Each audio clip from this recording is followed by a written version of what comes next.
Қайырлы күн, құрметті достар. Сіздермен бүгін 2-ші сыныптың 128-ші сабағын бастаймыз. Сабақтың тақырыбы өзіңді тексер. Бірінші есеп кез келген тұйықталмаған қисық және тұйықталған сынық сызықсыз. Әр сызыққа 3 нүктеден қой және әріптермен белгіле. Осы белгіленген нүктелердің бір-біріне қатысты орналасуын анықта. Бірінші суреттегі бұл тұйықталған қисық. Оның кез келген жерінен 3 нүктені қояйық. Мына бір бұрышына А нүктесін қоямын. Ал мына бір бұрышына В нүктесін қоямын. Және мына бір бұрышына С нүктесін қояйын. Сонда менде 3 нүкте пайда болды. Енді сіздерге осы 3 нүктенің қалай орналасқандығы туралы айтайын. Бұл жерде В нүктесі А нүктесі мен С нүктесінің ортасында орналасты. Соның нәтижесінде бізде АВ кесіндісі және ВС кесіндісі пайда болды. Келесі тұйықталмаған сынық сызыққа кез келген 3 нүктені белгілейік. Мына бір бұрышына Д нүктесін белгілейік. Мына бір бұрышына Е нүктесін белгілейік. Мына бір қабырғасына F нүктесін белгілейік. Сонда Е нүктесі Д нүктесі мен F нүктесінің ортасында орналасты. Олай болса бізде DE кесіндісі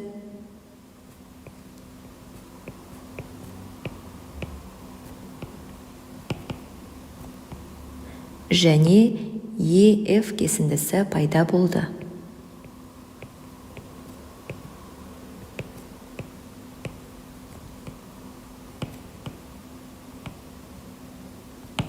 Келесі екінші есеп кестені толтыр. Бұл жерде тіктөртбұрышқа байланысты оның ұзындығы, ені, периметрі беріліп тұр, ал біз белгісіз мүшелерін анықтау керекпіз.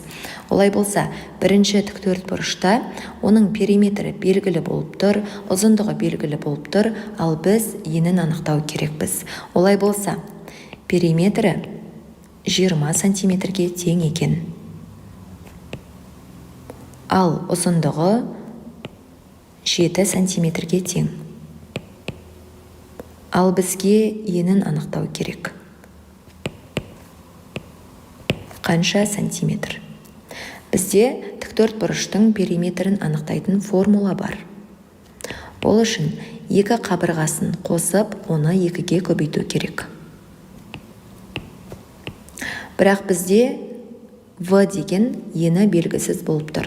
Олай болса, В-ны анықтау үшін периметрді 2-ге бөліп, одан А-ны азайтып тастау керек.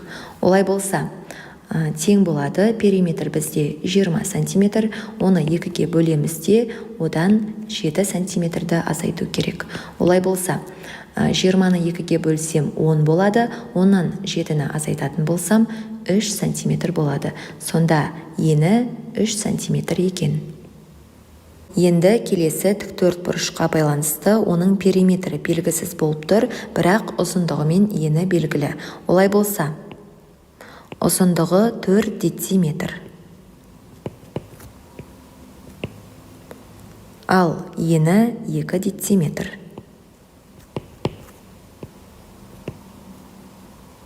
Бізге анықтау керек, периметрі қанша дециметр. Бізде периметрді анықтайтын формула бар, екі қабырғасын қосып 2-ге көбейту керек.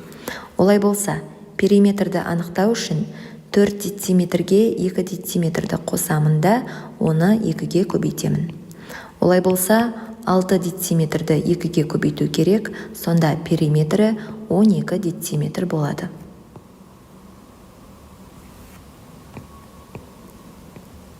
Келесі үшінші тіктөртбұрышқа байланысты оның периметрі белгілі болып тұр, 18 метрге тең. Ені белгілі болып тұр, 3 метрге тең. Ал бізге анықтау керек ұзындығын. Ұзындығын анықтайтын формуланы құрастырайық. Ұзындығын анықтау үшін периметрді 2-ге бөліп, одан В-ны азайту керек. Олай болса, периметрі 18 метр, оны 2-ге бөліп, одан 3 метрді азайту керек. Олай болса 6 метр болады. Себебі 18-ді 2-ге бөлсем 9, 9-дан 3-ті азайтсам 6 метр болады. Бұл бізде үшінші тіктөртбұрыштың ұзындығы болып есептеледі. Келесі үшінші есеп, желкенді қайықтың қандай фигуралардан құрастырылғанын айтып бер. Бұл жерде қайықтың денесінен бастайық.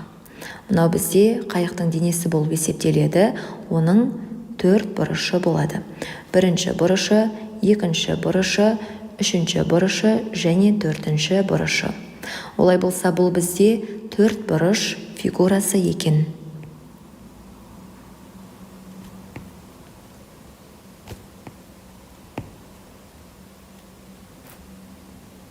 Енді қайықтың терезелеріне қарайық. 3 терезесі бар, үшеуі де бірдей фигура болып тұр. Және де бұл фигураның атауы шеңбер деп аталады.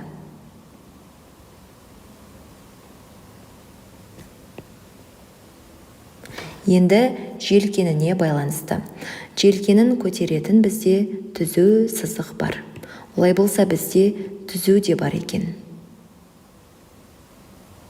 Және де желкенін құрастырып тұрған 3 бұрыштар бар.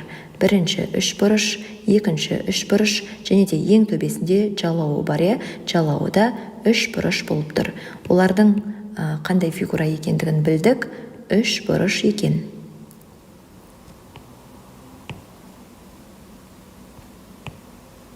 Олай болса, бұл қайықты құрастыруға бізде 4 түрлі фигура қолданылды. Олай болса, есептің жауабы желкенді қайықты құрастыру үшін 4 бұрыш, шеңбер, 3 бұрыш, түзу сияқты фигуралар қолданылды. Міне достар, біздің бүгінгі сабағымыз аяқталды. Келесі сабақтарды көру үшін каналға тіркелуді ұмытпаңыздар. Сау саламатта болыңыздар.